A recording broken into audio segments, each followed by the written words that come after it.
তাও ফেরেশতা বলবে, হে আল্লাহর ওলি তুমি কথা বইল না। কোন একজন বদলা লেবার মূর্খ ব্যক্তি যদি দুনিয়াবি কথা বলে, ফেরেশতা একই ভাষায় সম্বোধন করবে, উসকো দিয়া ওলি আল্লাহ, ও আল্লাহর ওলি তুমি কথা কইও না। বুঝা গেল মসজিদে ঢুকার সঙ্গে সঙ্গে মানুষ তার সাধারণ মানুষ থাকে না, আল্লাহর ওলির লিস্টিভুক্ত হয়ে যায়। সুবহানাল্লাহ, সুবহানাল্লাহ, সুবহানাল্লাহ। এরপরেও যদি কথা চলতে থাকে তো ফেরেশতারা মনক্ষুণ্ণ হয়ে কয়, উসকু দিয়া আব্দাল্লাহ, ও আল্লাহর বান্দা, আর কথা কইস না রে। আগে বলছিল কি হে আল্লাহর ওলি, এখন বলে কি হে আল্লাহর বান্দা। র‍্যাঙ্ক বাড়ছে না কমছে? কমছে না? কথা তারপরেও চলতে আছে। ফেরেশতারা বিরক্ত হইয়া কয়, উসকু দিয়া আদুওয়াল্লাহ, নাউযুবিল্লাহ, নাউযুবিল্লাহ। ফেরেশতারা কয়, তোরে প্রথম সার্টিফিকেট দিলাম আল্লাহর ওলি, কথা মানলি না, দুনিয়াবি কথা চালাইলি, র‍্যাঙ্ক কমাইয়া নিচে নামাইয়া তোরে সাধারণ বান্দা বানাইলাম। এরপরেও কথা বন্ধ হইলি না, এবার তোরে ওলির থেকে নামাইতে নামাইতে আল্লাহর দুশমনের কাতারে নিয়ে গেলাম। তুই আল্লাহর দুশমন। আবু জেহেল যেমন আল্লাহর দুশমন, ফেরাউন যেমন আল্লাহর দুশমন, নমরুদ যেমন আল্লাহর দুশমন, মসজিদ করে দুনিয়াবি কথা বলার কারণে তুইও সেই বেঈমানদের কাতারে গিয়া আল্লাহর দুশমন হয়ে গেলি। এই হাদিস দ্বারাই প্রমাণ, যে কোনো মুসলমান 5 ওয়াক্ত নামাজ পড়ার উদ্দেশ্যে মসজিদে আল্লাহুম্মা ফতাহলি আবওয়াব রাহমাতিক বলে ডান পা ঢুকাইবার সাথে সাথে তার নামটা আল্লাহর ওলির লিস্টিতে চলে যায়। অতএব আজ থেকে কি আমরা নিয়ত করতে পারি যে আমরা 5 ওয়াক্ত নামাজ জীবনে ইচ্ছা করে আর নষ্ট করব না, এমন একটা ওয়াদা জুয়ান বুড়া সবাই কি করতে পারি? জুয়ানরা বাবারা তোমরা পারবা ইনশাআল্লাহ?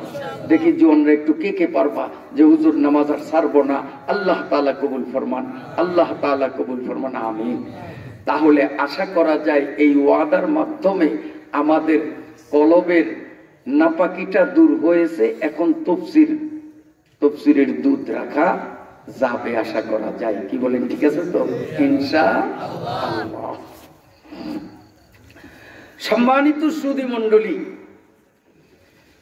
আমি আপনাদের সামনে যে আয়াত তিলাওয়াত করলাম, এই আয়াতগুলোতে আল্লাহ রাব্বুল আলামিন 2 শ্রেণীর মানুষের লাস্ট পরিণতি সম্পর্কে আমাদেরকে সতর্ক করেছেন, সজাগ করেছেন।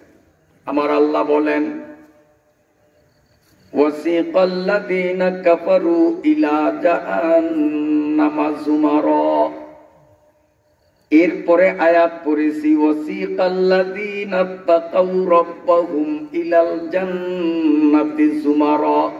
এই 2 আয়াত শুরু করার আগে 2 আয়াতের আলোচনার ভূমিকা আল্লাহর কোরআনের আরেক আয়াত দিয়া শুরু করলাম। ইয়া আইয়ুহাল্লাযীনা আমানু তাকুল্লাহা হাক্কা তুকাতিহি ওয়া লা তামুতুন্না ইল্লা ওয়া আনতুম মুসলিমুন। মনে আছে নি আপনাদের? পড়ছি না? এই প্রথম আয়াতে আল্লাহ আমাদেরকে ডেকে ডেকে বলে, হে ঈমানদারেরা, যারা কলেমা পড়ে নিজেকে মুসলমান বলে পরিচয় দাও, তোমরা সজাগ থাকো, আল্লাহকে ভয় করো, খাঁটি মুসলমান না হয়ে কেউ কবরে যাইও না। কারে ভয় করতে বলছে? কেন আল্লাহকে ভয় করতে বলছে? এই কেনর জবাব হবে আমরা এই শেষে যে 2 আয়াত সূরা জুমার থেকে পড়লাম, দ্বিতীয় আয়াতে কেনর জবাব। আল্লাহ প্রথম আয়াতে বলেন, ওয়াসিকাল্লাযীনা কাফারু ইলা জাহান্নামা যুমারা। হাসরের মাঠে সব মানুষগুলো যখন উঠবে, সেখান থেকে কাফেরদেরকে টানা হেঁচড়া করে জাহান্নামের দিকে দলে দলে নিয়ে যাবে। জাহান্নামীদেরকে হাসরের ময়দান থেকে জাহান্নামের দিকে নিবে টানা হিসা করে। আবার সামনের আয়াতে বলেন ওয়াসিকাল্লাযীনা তাকাউ রাব্বাহুম ইলাল জান্নাতি যুমারা। আয়াত প্রায় একরকম না? ওখানে বলছে কাফেরদেরকে টানা হিসা করে দোজখের দিকে নিবে, এখানে বলে আল্লাহকে যারা ভয় করে মুমিন মুত্তাকি হয় এদেরকেও টানা হিসা করে দলে দলে জান্নাতের দিকে নিবে। তো ওখানেও অসিকা, এখানেও অসিকা। বাংলা অর্থ হলো টানা হবে, এখানেও টানা হবে। শব্দ কিন্তু এক, অর্থে বেশ কম আছে। শব্দ এক, অর্থে বেশ কম। কেমন? মার্ডার কেসের আসামি দারোগা খুঁজতেছে, পায় না। 5 বছর পরে চরপেশনের সিফাগুলিতে দারোগায় দেখছে, দেখাই যে ওরে ধরবে, স্যার একটু সুযোগ দেন বাড়িতে, কিন্তু বেটা তোরে পাই না, বহু খোঁজার পরে আজকে পাইছি, তোরে ছাড়মু না, কইব না? আসেন, আপনার ঘনিষ্ঠ বন্ধু, অন্তরঙ্গ বন্ধু সৌদি আরব থাকে, 5 বছর পর্যন্ত বন্ধুর সাথে দেখা হয় না। হঠাৎ উইদাউট ইনফরমেশন বন্ধু আকস্মিক দেশে আসছে, চরপেশন বাজারের ব্রিজের উপরে হঠাৎ আপনার অন্তরঙ্গ বন্ধুর সাথে আপনার সাক্ষাৎ হয়ে গেল। জড়াইয়া ধরলেন, কিরে বন্ধু কেমন আছো, চল একটু বাসায় যাই। না আমার কাজ আছে, আজকে না, আরেকদিন আসবো, সময় দিয়া তারিখ দিয়া। না তোমারে পাইছি বহুদিন পর, ছাড়মু না। দারোগা কয় তোমারে বহুদিন পরে পাইছি, ছাড়বো না। আর বন্ধুও বন্ধুকে বলে বহুদিন পর তোমাকে পাইছি, ছাড়বো না। শব্দ এক, অর্থ কি এক? ওই ছাড়মু না আর এই ছাড়মু না কি এক? ঠিক কাফেরদের বেলা ওয়াসিকা হলো দারোগার ওয়াসিকা, আর ওয়াসিকাল্লাযীনা তাকাউ মুমিনদের ব্যাপারে ওয়াসিকা হলো বন্ধুর ওয়াসিকা। আল্লাহ রাব্বুল আলামিন বলেন হাসরের ময়দান থেকে কাফের বেঈমানদেরকে ধরিয়া দুজকের দিকে নেওয়া হবে, দলে দলে তাদেরকে দুজক অভিমুখে নেওয়া হবে। হাত্তা ইদা জাউহা, যখনই তাদেরকে গেইটে হাজির করা হবে। ফুতিহাত আবওয়াবুহা, সঙ্গে সঙ্গে জাহান্নামের দরজাটা খোলা হবে। বুঝা গেল যে দরজা আগে বন্ধ থাকবে, আসামি না যাইতে দরজা খুলবে না, দরজা বন্ধ থাকবে। যখনই তারা ওখানে যাবে দরজা খোলা হবে। এরপরে যখন তাদেরকে ভিতরে ঢুকানো হবে আবার দরজা বন্ধ হয়ে যাবে। আর মুমিনদের বেলায় পরবর্তী আয়াতে বলে ওয়াসিকাল্লাযীনা তাকাউ রাব্বাহুম ইলাল জান্নাতি যুমারা হাত্তা ইযা জাউহা ওয়াফুতিহাত আবওয়াবুহা। ওখানে অফুতিহাত না, আগের আয়াতে হলো শুধু ফুতিহাত, ও নাই। আর এই দ্বিতীয় আয়াতে একটা ও শব্দ বেশি আছে। আরবি ব্যাকরণের বিশ্লেষণ মতে ওখানে ওয়াও নাই, এখানে ওয়াও আছে। এর দ্বারা ব্যাকরণিক নিয়মে প্রমাণিত হলো দুজকিরা দুজকের কাছে না যাইতে দরজা খোলা হয় না। যখনই তারা যাবে দরজাটা তাদের জন্য খোলা হবে। আর মুত্তাকিনরা জান্নাতের গেইটে যাওয়ার অনেক আগ থেকেই তাদের জন্য দরজা খোলা হয়।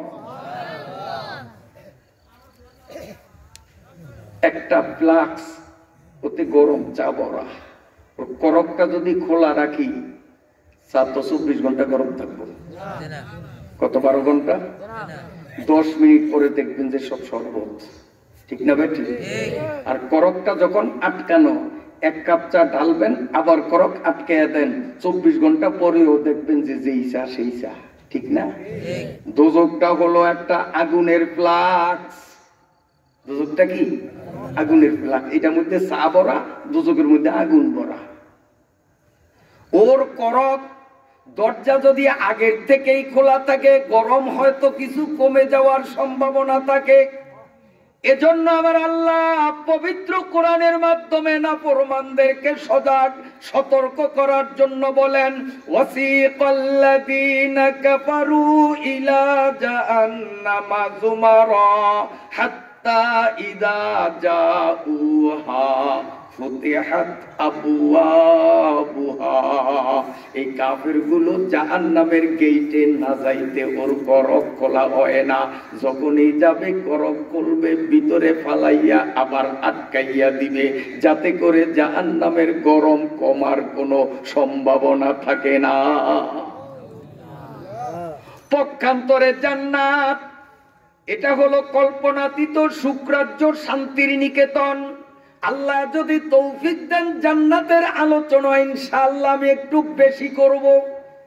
তার কারণ মুসলমানের অন্তরে যদি জাহান্নামের ভয়টা লাগাইয়া দেওয়া যায়, মুসলমানের অন্তরে যদি জান্নাতের লোভ বসাইয়া দেওয়া যায়, ওই মুসলমান কোনদিন নাফরমানি করবে না, ওই মুসলমান আল্লাহর হুকুম অমান্য করবে না, ওই মুসলমান জঙ্গিবাদী হবে না, ওই মুসলমান সন্ত্রাসবাদী হবে না, ওই মুসলমান কারো জায়গা জমি খেলবে না, ওই মুসলমান ওয়ারিস ঠকাবে না, ওই মুসলমান বাটপারি করবে না, সিটারি করবে না, চুরি করবে না, ওই মুসলমান পরনারীর দিকে তাকাইবে না, যদি তার মধ্যে জাহান্নামের ভয় আর জান্নাতের লোভটা একটু লাগানো যায়। কথা ঠিক কি না? জান্নাত এটা এমন একটা সুখরাজ্য। আমার দিকে তাকান, জান্নাতীরা এখনো এত দূরে যে ওখান থেকে জান্নাতের গেইটে আসতে 500 বছরের পথ, 2-1 কিলোমিটার না। হাসরের মাঠের থেকে জান্নাতের টিকিট নিয়ে এখন জান্নাতের দিকে রওনা দিবে। ওই যেখানে টিকিট পাবে সেই কাউন্টারের থেকে জান্নাতের গেইটের দূরত্ব হলো 500 বছরের রাস্তা। জান্নাতীরা যখন হাতে টিকিট পাবে, এরপরে জান্নাত অভিমুখে রওনা দেওয়ার জন্য যখন প্রস্তুতি নিবে, সঙ্গে সঙ্গে আল্লাহর ফেরেশতারা জান্নাতের দরজাটা খুলিয়া দিবে, যাতে করে দূর থেকে তারা জান্নাতের সুঘ্রাণ পেতে থাকে, জান্নাতের হুর পরি বিল্ডিং মনোমুগ্ধকর পরিবেশগুলো দূর থেকে দেখতে পারে, আর জান্নাতের প্রতি তারা আগ্রান্বিত হয়ে অতি তাড়াতাড়ি চলে আসে। তাহলে কি বুঝলাম? জান্নাত ভালো জায়গা না খারাপ জায়গা? ভালো জায়গার দরজা খোলা থাকে না বন্ধ থাকে? খোলা থাকে। আর দোজখ ভালো জায়গা না খারাপ জায়গা? ওইটার দরজা বন্ধ থাকে। এখন আপনার মেয়ে বিয়ে দিলেন, বরযাত্রী আসতেছে, আপনার দুলা মেয়া নতুন আসতেছে আপনার বাড়িতে জীবনের প্রথম, তাহলে দুলার জন্য শ্বশুর বাড়িটা ভালো জায়গা না খারাপ জায়গা? ওইটা কি জেলখানা? শ্বশুরবাড়িটা জেলখানা? ভালো জায়গা না? তো ভালো জায়গার দরজা খোলা রাখতে হবে না আটকে রাখতে হবে? আমাদের দেশে কেন আটকায়? গেট করিয়া লাল ফিতা টানাইয়া, এমন আল্লাহ মাফ করুক বলতেও লজ্জা লাগে, অপ্রিয় হলেও সত্য, বিয়া দেয় নাই, বিয়া দিলে হয়তো 4 সন্তানের মা হইতো। এইরকম তেসাইয়া তেসাইয়া গাবুর 8-10টা মেয়েদেরকে ল্যাংটা পোংটা উলঙ্গ অর্ধ উলঙ্গ করে শয়তানের চেলা বানিয়ে ওই ফিতার সামনে কাতার দিয়ে দাঁড় করানো হয়। বর পক্ষের সাথে হাতাহাতি দস্তাদস্তি, অনেক তর্ক বিতর্ক বাঘ বিতণ্ডের পরে ওরা টাকা না দেওয়া পর্যন্ত গেট খোলে না। তাহলে শ্বশুর বাড়িটাকে জাহান্নামের বাড়ি বানানো হলো কিনা? তু যাও সুন্নতে আমদ কুজা, তু যাও সুন্নতে আমদ কুজা, বা মুহাম্মদ কে বাসুদনিস বতুরা। বলবেন হুজুর এটা বিয়া বাড়ির সিস্টেম আপনারা বুঝবেন না কেন? আমরা কি কাঠ দিয়া তৈরি?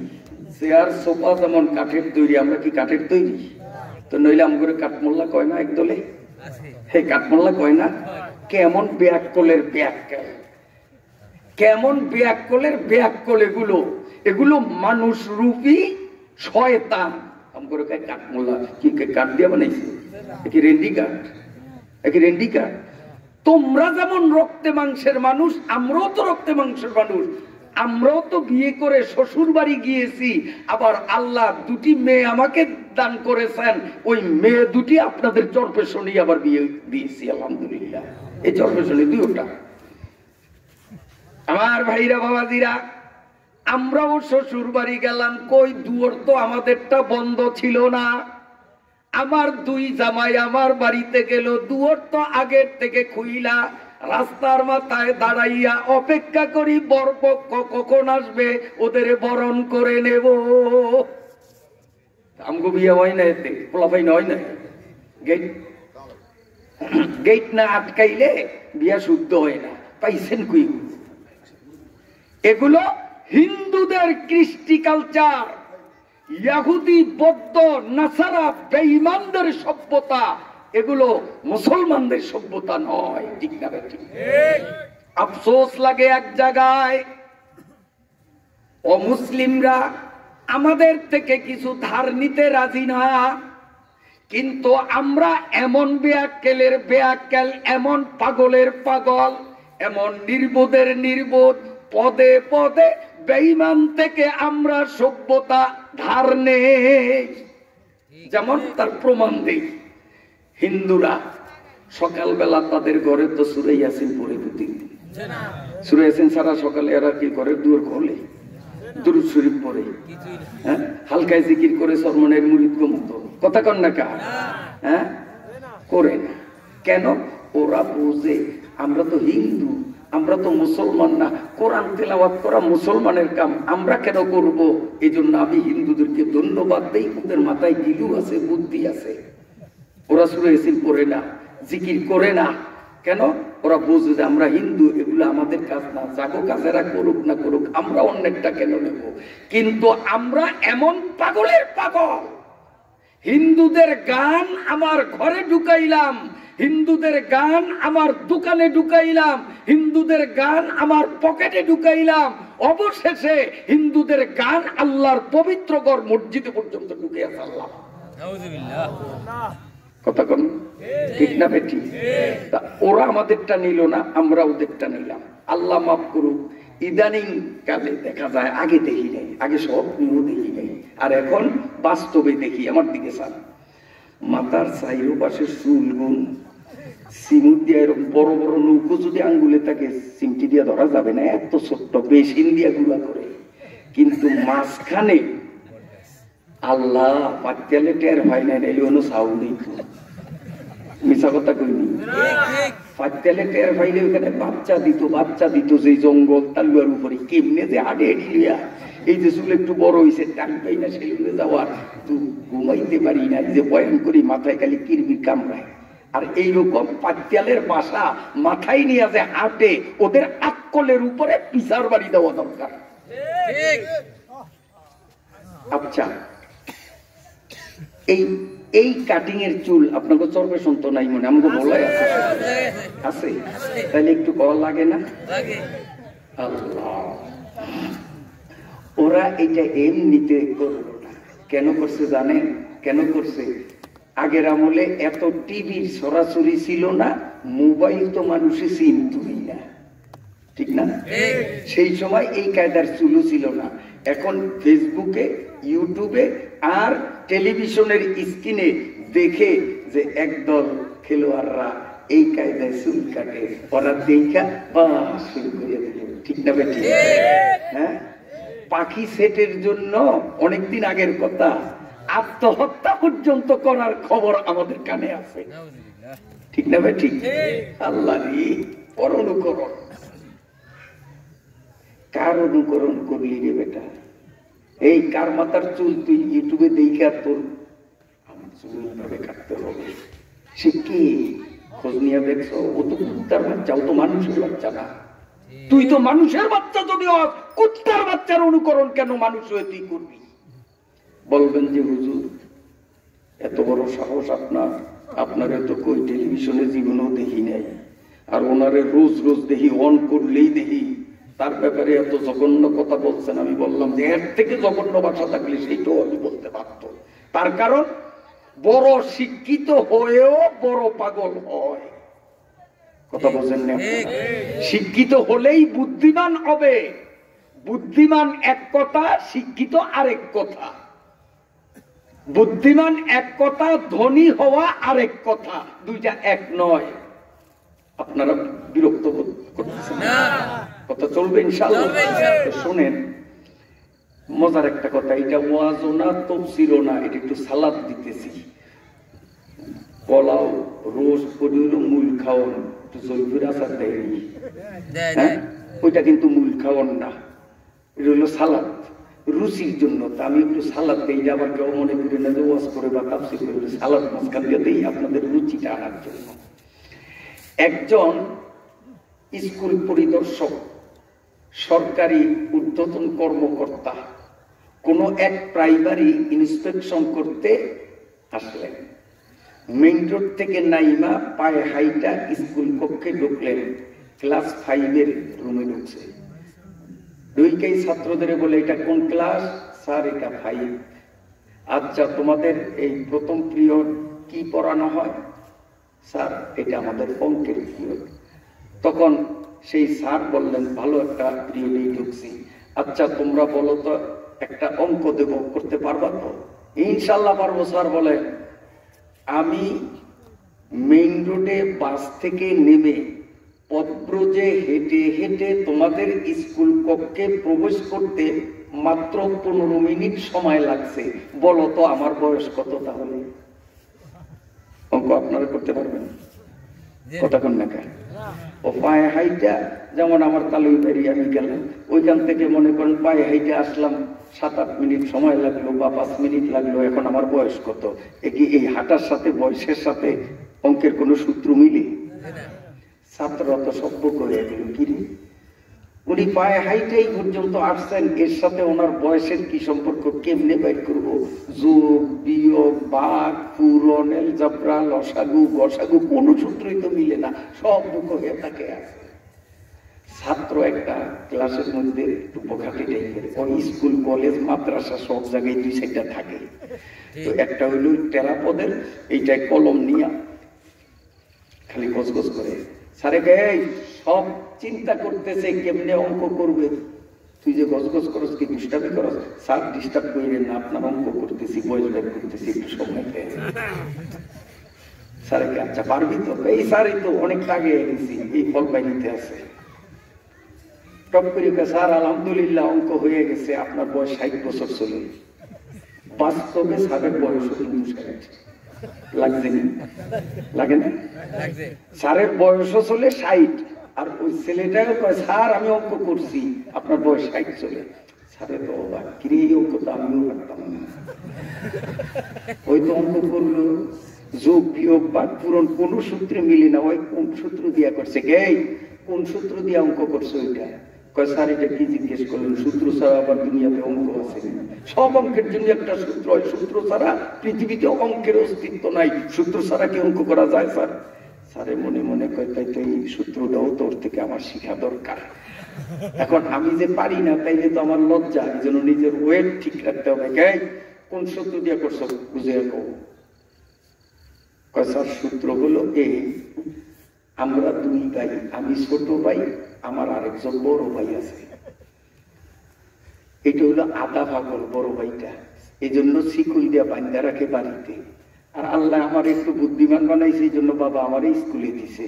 বড় ভাই পুরা পাগলও না, পুরা বালাও না, এটা হলো আধা পাগল, শিকল দিয়া বান্ধা।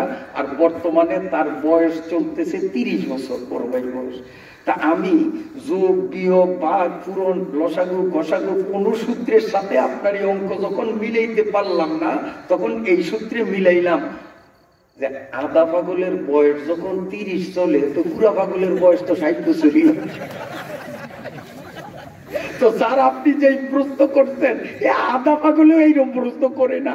এই প্রশ্নের দ্বারাই প্রমাণ হইলো আপনি পুরা পাগল, আর আধা পাগলের বয়স 30 চললে পুরা পাগলের বয়স কত? কাজে আপনার বয়স 60 বছর। স্যারকে এত বড় শিক্ষিত হইয়া সার্টিফিকেট নিয়া আইজ আমি পুরা পাগল হইলা। এজন্য বলবো আমার ভাইরা, শিক্ষিত এক জিনিস, জ্ঞান আরেক জিনিস। এ জুয়ানরা, যাদের চুলের কাটিং এর অনুকরণ তুমি করলা, এগুলো সব পুরা পাগলের দল। এগুলো যার সন্তান জন্মের পুষ্ট বিছনাই কুত্তার বাচ্চা। তার কারণ আমরা নিজ চোখে বারংবার দেখেছি, আশ্বিন মাসে নারী কুকুরগুলো যখন খুশি যার সাথেই তার মিলন ঘটে, এই নারী কুকুরটার পেট থেকে 5-7টা বাচ্চা যে হলো, কোন পুরুষ কুকুর এগুলোর বাবা ওই নারী কুকুরের বলার কোনো শক্তি নাই। কারণ বহু পুরুষ কুকুরের সাথে তার মিলন হয়েছে, কোন মিলনে সে গর্ভধারণ করেছে নিজেও বলতে পারে না। এই জন্য কুত্তাগুলো বাপের পরিচয় দিতে পারে না, ওরা মায়ের পরিচয় পরিচিত হয়। ইউটিউব, ফেসবুক আর টেলিভিশনের পর্দায় যাদের চুলের কাটিং তোমার পছন্দনীয় হলো, অনুকরণীয় হলো, একটু খোঁজ নিয়া দেখো, ওরে যদি বংশ পরিচয় জিজ্ঞেস করো, মায়ের পরিচয় দিতে পারবে, বাবার পরিচয় দিতে পারবে না। কারণ আমাদের দেশের আশ্বিন মাসের নারী কুত্তাগুলো যেমন, ওদের নারী মেয়েগুলোর অবস্থাও তেমন। ফিরিসেক যখন খুশি যার সাথে রাত কাটা। অতএব এই কুত্তার বাচ্চাগুলোর চুলের অনুকরণ তুমি করলা, অথচ ওই কুত্তার বাচ্চারা আমাদের নবী, রসুল, পীর, পয়গম্বরের চুলের কাটিং এর অনুসরণ করলো না। কারণ তারা বোঝে আমরা মানুষ রূপী কুত্তা, আমরা নবী, রসুল, পীর, আউলিয়া, আলেম, ওলামার অনুকরণ কেন করব? এজন্য আমি ওদেরকে কুত্তার বাচ্চা বলেও ধন্যবাদ দেই। মাথায় গিলু আছে। ও মুসলমানের যুবকরা, ইয়ং জেনারেশনরা, নিজেরে মুসলমান পরিচয় দিয়াও তুমি অন্যের অনুকরণ করলা, অথচ ওরা তো আমাদের কোন একটার অনুসরণ করে না। ঠিক না বেটি? আচ্ছা, আপনাদের এই মসজিদে জুমা হয়তো 5-10 জন হিন্দু অবশ্যই তো আসে। প্রথম কাতারে না হোক, অন্তত শেষ কাতারে হইলেও তো দাঁড়ায়, কোনা দিয়ে হইলেও দাঁড়ায়। 5-7 জনে জুমা পড়ে না? যে ঈদের দিন তো না আসে থাকে না হিন্দুরা, ঈদের জামাত পড়ে না একটাও না। আমার জীবনে আমি দেখি নেই, বাস্তবে তো দেখি নেই, স্বপ্নেও দেখি নেই। ঠিক না ভাই? ঠিক। এ হলো হিন্দুরা, ওদের ধন্যবাদ দেই। ওরা চিন্তা করে জুমার নামাজ এটা হলো মুসলমানদের কাজ, আমরা তো মুসলমান না, আমরা ওদের মসজিদে কেন জুমায় অংশগ্রহণ করব? ধন্যবাদ তোদেরকে, তোদের মাথায় হিন্দু আছে। কিন্তু বর্তমানের কিছু মুসলিম যুবক আর যুবতীগুলো হিন্দুদের দুর্গা পূজার উৎসব উদযাপনের জন্য যেই কায়দায় হিন্দুদের মন্দিরে গিয়ে ভিড় জমায়, হিন্দুরা পর্যন্ত দুঃখ বোধ করে যে মুসলমানদের জ্বালায় আমরা পূজাটাই করতে পারি না, জায়গা পায় না, জায়গা পায় না, যায় না, যায়। তো হিন্দুরা আমাদের মসজিদে আসলো না। এ ব্যাককলের দল, তোরা কেন হিন্দুদের মন্দিরে গেলি? তোদের আকলের উপরে জুতার পিটা দেওয়া উচিত। মুসলমানি বওয়াদ গরদানে আদান, ইনানে খুদ বদস্তে খাজা দাদান, ইনানে খুদ বদস্তে খাজা দাদান। গরু খাইলেই মুসলমান হওয়া যায় না। আল্লাহ পাকের হুকুম, নবী পাকের তরিকা ছাড়া মুসলমান হয় না। আমার আল্লাহ বলেন, এই কাফের গুলাকে দলে দলে যখন জাহান্নাম অভিমুখে নিয়ে যাবে, যখন গেইটে উপনীত হবে, সঙ্গে সঙ্গে জাহান্নামের গেট তাদের জন্য খোলা হবে এবং জাহান্নামে তাদেরকে নিক্ষিপ্ত করার আগে ফেরেশতা কর্তৃক তাদের জিজ্ঞেস করা হবে, হাত্তা ইযা জাউহা ফুতিহাত আবওয়াবুহা وقال لهم خزنتها ألم يأتكم رسل منكم يتلون عليكم آياتي وينذرونكم لقاء يومكم هذا জাহান্নামের গেটকিপার দারওয়ান উনি জিজ্ঞাসা করবে কি ও তোমাকে যদি দেখতে দেয়া যায় মুসলমান জিকির করেন লা ইলাহা